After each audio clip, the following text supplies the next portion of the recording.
First of all, we better say who we're talking to. Yeah. This is Ken Gibson, son of Luke Gibson. And what year were you? Sam Gibson. Sam Gibson, rather. What year were you born here, Ken? July the 5th, 1909. July 5th, 1909. At Martin's Lake. At Martin's Lake. Oh, Mrs. Martin, known as Chicken Martin, they used to call him. yes. And Walter Martin's wife. The three of them. My mother, Mrs. Martin, and Walter Martin. They acted as midwives. Yes. My dad was to Spence's Bridge for the light freight. So he was a freighter. I see. And how long did you live out there, Ken? Well, I didn't live there. No. My mother just was there. Oh, to I have see. the baby. Yeah. There was no doctor in No. Princeton Here. at that time. No. The next year, I think, Dr. McCaffrey. Wasn't there a Dr. McEwen or some such name around about that time too? Oh.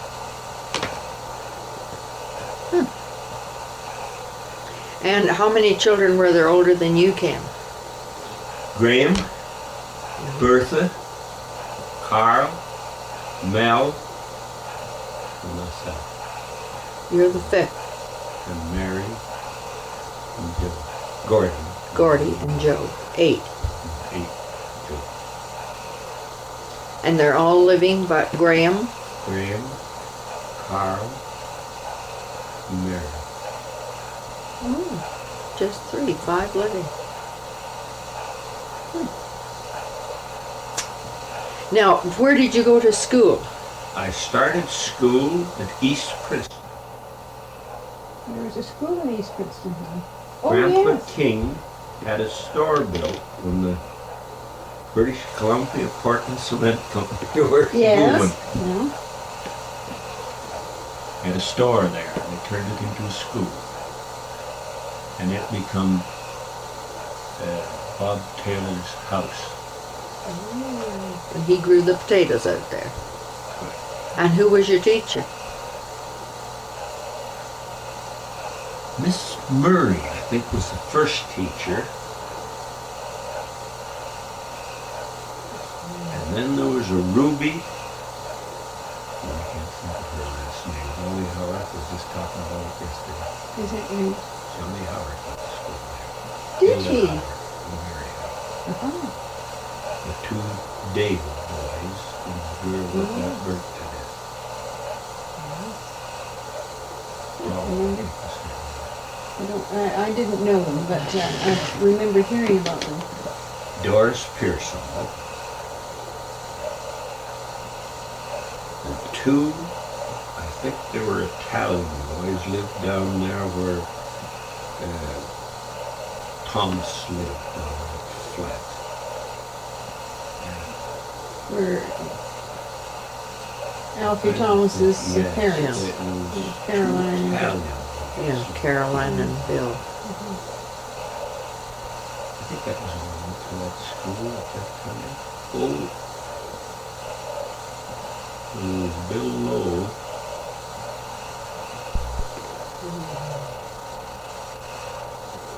May Lowe and Bert Lowe at school. But none of the Allison children went to school there, Not right? at that school. Oh, I see. Oh, Gladys Allison. Alf Allison's daughter. Oh,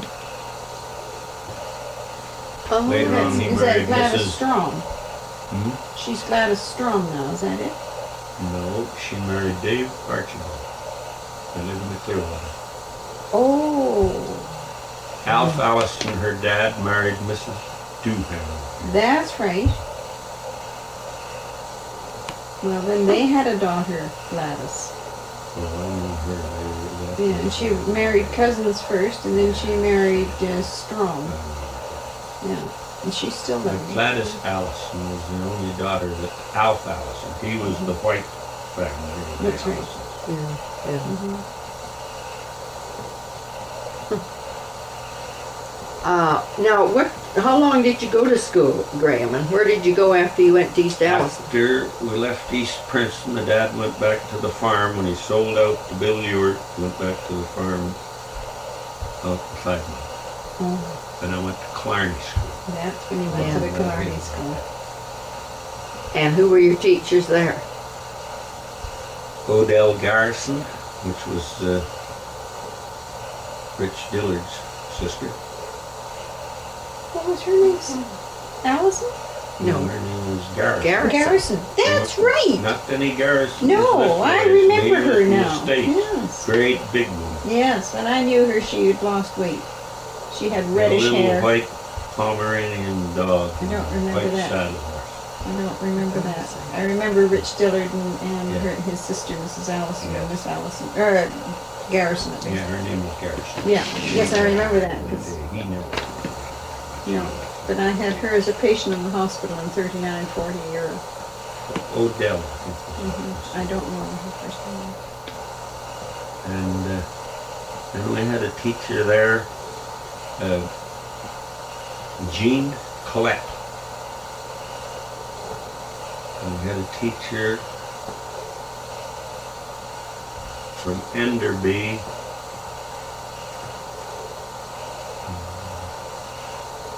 My brother used to be wonderful with my name. Yeah. But she taught there for a year because most of those teachers boarded with my dad and mother for Saturdays to school. Yeah. I'd write this down. Yeah, well, we can go over it later. Oh, This woman's name was Orser. She come from Enderby. I taught Orser. school there. She boarded my people, and I think she boarded the Diamond. And I think she taught 2 terms there. And then this Jean Collette couldn't handle the school there, and they had the school teachers had a meeting, so they brought in a man. At the end of the term, they take out 2 months to straighten the kids out. He did straighten them out. and can you tell us something His about name how? was Stevenson. His dad, I think, was owner or something in the Empress Hotel in Victoria. Now, yesterday you told us something about the day he started to school. He sat and whittled a. Well, whittled a piece of stick and just sat there and looked at the kids. Whittled all day. We just had a ball. Oh, we get this back or teacher. Oh, read your book instead. And the next morning, well, all right, you thought I did every day yesterday. It's mine to the end of the term. In about 10 minutes, I had Frank Long turned over the organ stool and warmed his britches. That scared everybody. Right quick. You could hear a pin drop in that school after that. He had eyes in the back of his head. I guess he'd been a boy too. And I'll always remember the last day of school. We would get up behind a steep hill and rolling rocks down. And we headed way up that hill, but we never knew he could run so fast. He'd go all the way up Baker Hill there, and he came right over the top, and he was sitting down on the fence post waiting for us in the fence there. All right, fellas. And we were barefooted in them days. Yeah. Oh, right. He just fumbled the devil out of the 3 of us. Who was the other 2? Wendell Sellers and Jim Kennard. Well, now, who all went to that school, Ken? Well, at that time, I used to stop, before they went out to the ranch, I used to stop a lot with Sellerses. Very young. And they had, was the old Kennard place, but at that time it was Snowden in that place, and Sellers was living on it. Yeah. Wait. Yeah. And there was Claire Sellers and Wendell and myself used to go to school there. There was the Hughes, Letha Hughes and Jack Hughes went to that school. Miller and Betty Kirkpatrick and another Kirkpatrick boy and Doug Kirkpatrick. the one that Yeah. died of grandmother. Went to that school. The Shook kids went to that school. And the Gladys kids went to that school. Gosh, so It was a school. It's a big packed school. It wasn't a Yeah. very big building, but they were sure packed in there, one Yeah. school teacher. yeah. And the last school teacher that I was there, I think it was Miss Wilson. No, there was a feller come into Kelowna and started up a tobacco deal, made Kelowna Pride Tobacco. And he had a daughter that graduated as a school teacher. And she was about 21. She taught school there. Holman was her name. And she was a very peculiar sort of a girl. She'd been brought up in a private school all her life, and I think she just went hog wild when she got out into a place like that. And she boarded with my mother. Because I remember we had a debate at one time whether in our lifetime we would ever listen to radio. And I said, I've already listened to radio. Oh, she said you haven't. I said, I have, so. And she kept me in after school. She says, you know you haven't. I said I listened to a radio pretty near every night.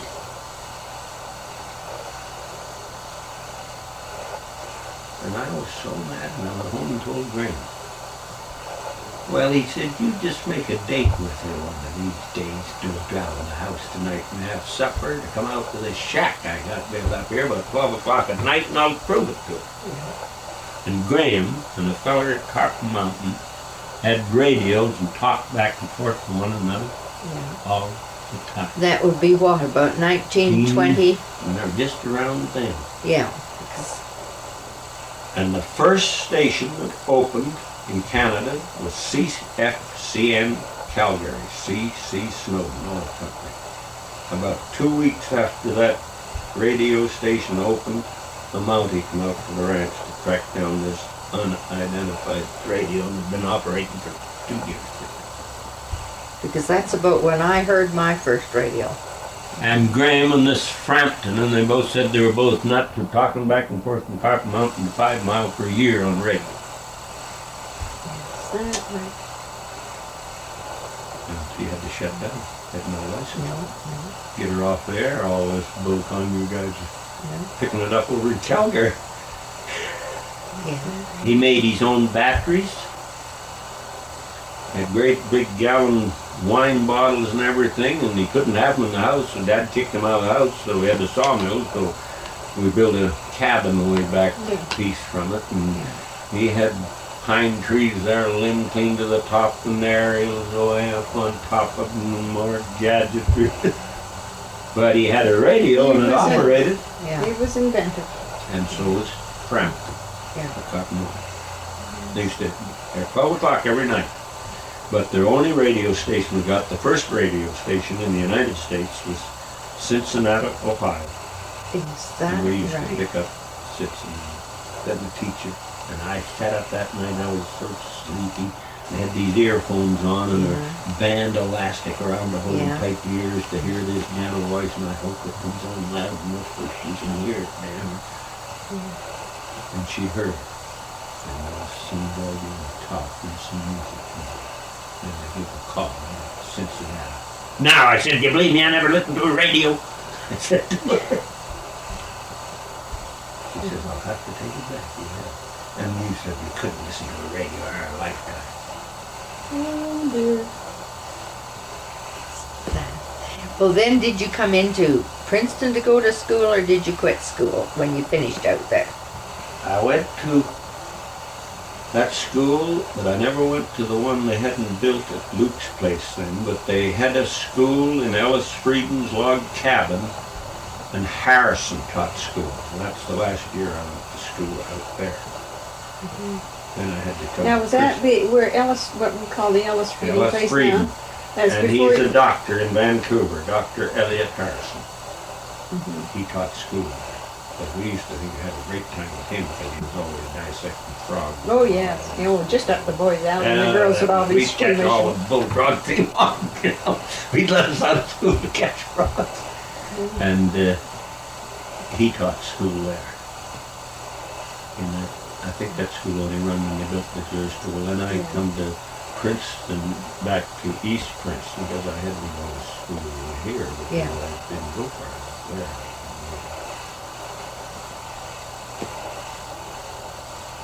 And I went to school at that old courthouse. Yeah. Yes. It was Mary Herbison, Jack Letley, Olive Darrow, Ida Tupper, or Ida Houston, and a boy by the name of McLeod.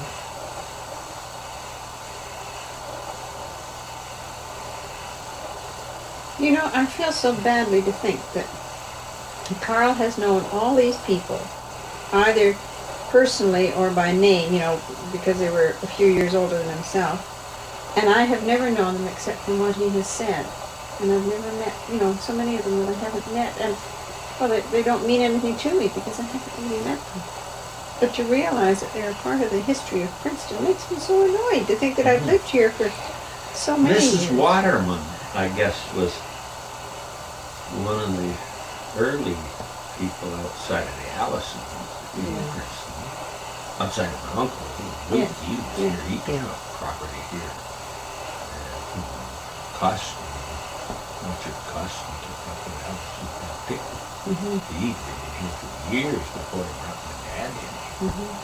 Brought my dad in here when my dad was only married then. When he first brought my dad in here, he brought him in to cut bull rushes on Tulameen Lake in the winter because they had nothing to feed the horses. Jack Thin was the only guy that had any hay. And it didn't last very long. Not a valley. Well, And they then- were packing pack trains back and forth because after they struck gold on Granite Creek in 3 weeks there was 5,000 diggers on that creek. They had to bring food, they had to bring something in. Old Luke was just having a heyday. A pack train coming over the old Brigade Trail, one right after another, one going and one coming. Sure. Then where did your mother come from, Grant? Well, she come from the States Oh. with my grandfather King. They come to Lacombe, Alberta. Oh. And then she come out to Chilliwack to look after some sick person that she stayed with, some distant relative or something, and that's where she married my dad. Dad was the youngest of the family of 13 in Chilliwack. All the rest of them gone away, but he was the youngest there. Then he married her in Chilliwack.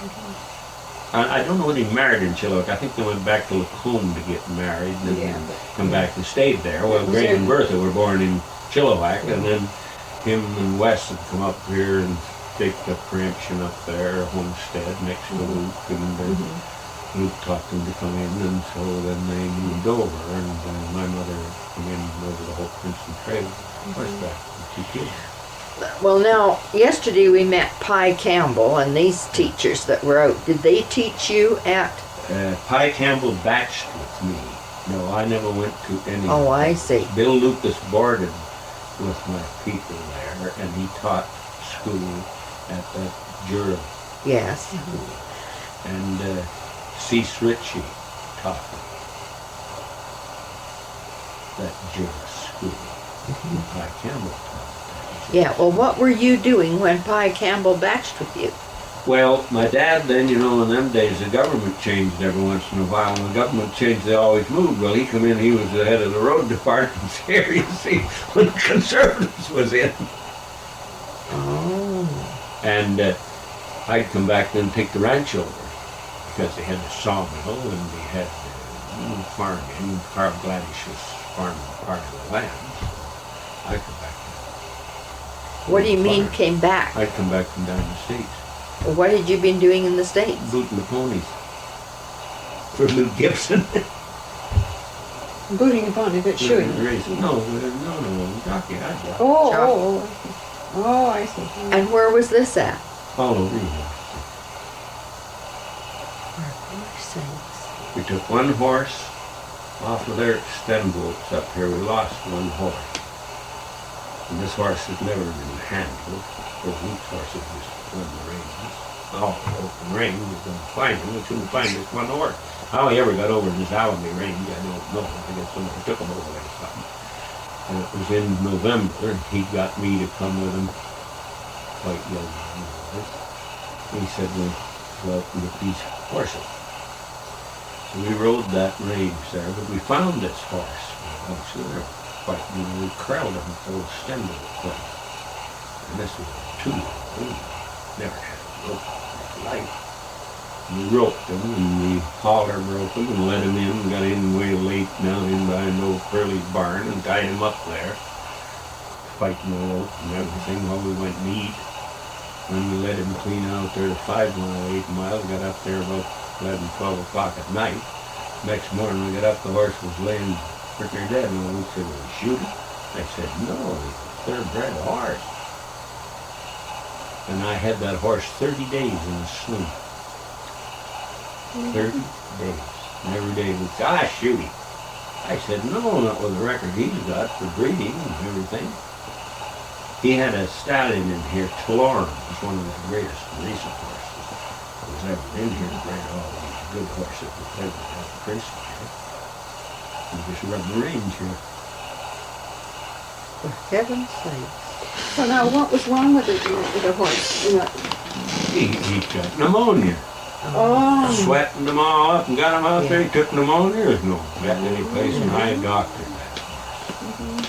Then in the spring they had to register him. We had, so we called one Tulamine Kid, we called one Smeltamine Boy, and he called one Girds, and he called one Portayala. These are all just young horses, pretty broken. yeah. Saddle broke. So he said, this one I don't know. I said, we'll call him Last Chance. That's what we called him. And then we broke them all out, took them out to the Chilliwack track, and Lansdowne, Hastings, and Brighouse, and the Willows, and Old Victoria, and then back to Brighouse, and then the circuit down there. But this horse, he never remembered it when he thought he was the last one, but he was getting better all the time. He was a great horse. And so we hit Tijuana. I said, well, he's ready. Every day I used to work that horse and talk to him. I said, he's ready. And old Luke was getting a little short of money, so he put him in a selling race in Tijuana Handicap. Figured nobody would buy him. And I beat him first. Tijuana Handicap, and he lost him. I said, you lost the best horse you ever had. And I had more contracts put to me. I go, well, what do I do? He said, I can't pay the money old Johnny Dole wants to pay me to go with him. Lost his last chance. And that horse went right up, just like a horse like Seabiscuit run all over the United States. Well, how old would you be then, Ken? I was about 15, 16 years. I quit when I was 19. Come back up to that. Now, when I first came to Princeton, there was a young woman who was crazy about horses. And in those days, we thought that she was really a bit odd. And she used to ride horses for somebody around here. And I don't, Farrell Sellers. is that her? Yeah, she went out with George Ellis and took a bunch of horses bred from Ruth's horses to Vancouver. Farrell Sellers. She's older than, she's younger than Wayne. You see, the Sellerses, there's Ulrich was the oldest. He never was around here. He was a colonel in the First World War in the States. There was Ulrich, and there was Miriam, Yes, I've heard of Miriam. and now I think Wayne is older than Farrell. I think Wayne was next, and then Farrell, then Claire, and Wendell was the youngest. Well, where does Farrell live now? I think Farrell was in Seattle. Well, there's one of them down in Chicago, isn't there? I think that's Claire. Because, I meant to ask Wayne. yeah, yesterday because where Wayne was Claire down there and visited him. Oh, well, Farrell a few was years a ago. great horseman. She used to ride in the rodeos and Well, that's probably Mm. Gibson. of course Wayne used to be a great rider too. Oh, He yes. still is. Well, for a man his age, You bet he still is. I've seen him ride at rodeos right up there at that old racetrack there, ride some pretty solid broncs out. Yeah. That's all he would do. Yeah. Yeah. Yeah. Can you remember some of the stories you told us yesterday with Pye Campbell and those and the things you used to do? We call him a cheat-chack. He come up there, we suckered him in to come up there to get somebody to cook for us, and of course, but I think he learned a lot. He got to be a good rider, Right. a good horseman. I remember once we were going to a dance, and we had a bunch of, I think, the saltiest strawberry roans that ever. My dad had bought a horse, a little mare. She was half Arab and half thoroughbred. And then she got crossed with these cayuses and everything. And every year that mare had a colt. And every one of them turned out a strawberry roan, and every one of them was just as mean as could be. They were just terrible horses. And The Arab came out in the night. Yeah. so we were going to this dance, and of course I had this strawberry roan. And he belonged to Gordy. Gordy was going to high school. He asked me, he said, how about breaking that horse of mine when you guys are out there? I said, okay, we'll break him in. Come on out Sunday and we'll break him in. I'll take long to break a horse. And this horse was 5-year-old then. And a real strawberry roan, one bad eye. So he gets Gordy on. Of course, I woke him up on a good saddle horse, riding. Fine. So he gets Pye Campbell going to a dance. That's all right, that horse is Gordy's. That horse will never buck in the dark. Never. In the dark. And we're going to a dance way up at Jack Thinn's place when we lived on 1 mile. That was about 20-mile ride. He gets down there and all the trees used to hang over and go. I said, get him going. We're going to be late to get up that dance. It's 9 o'clock. And this horse would start running. And I said, you don't need this rope around my horn. Now take it yourself. And he'd pace a little faster. And I knew what was going to happen as soon as he hit into the gallop, He threw Pye Campbell so high. And by God, I wasn't riding horse enough to catch him. I couldn't catch him. And that spoiled that horse because the rope was dragging. Oh, yeah. I said, the heck with my horse couldn't catch him. And I was a pretty good roper. I thought I was riding a pretty good horse, but I couldn't catch that rope. He took off back home. So Pye got on behind me and rode the dance. Boarded another horse from somebody to ride back. And next Sunday, it was about 10 o'clock. Well, I said, I guess we got to go find that horse. He's got a saddle and a bridle strapped to him. So we found him with the reins. Brought him in, and I turned him loose. So I sort of made the mistake. I should have kept riding him.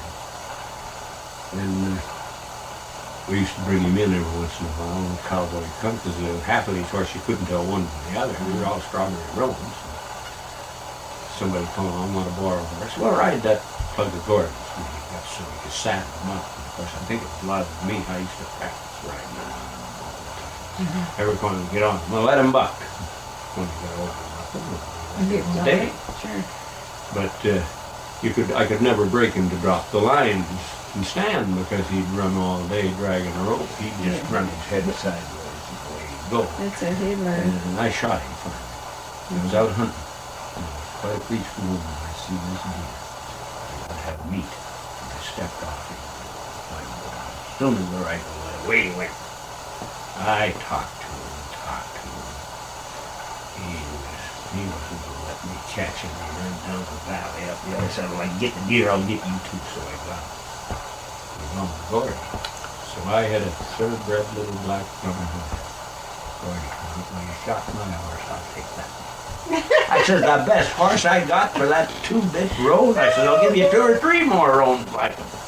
He says, no, I like that one. And this was the little horse. Horse thieves. Yeah. And took the best horse. Took it over Chilliwack and sold it. Oh. And that was the horse I used to beat the train from Jordan and Black Mare. I used to beat the train. That was when you were having the mail. And he took the best horse I could own, the best horse I ever owned. And if you were late for the mail, how much did it cost you? $50. $50. Yeah. You had a contract with Oh, yes. Yeah. But the guys knew me on the train.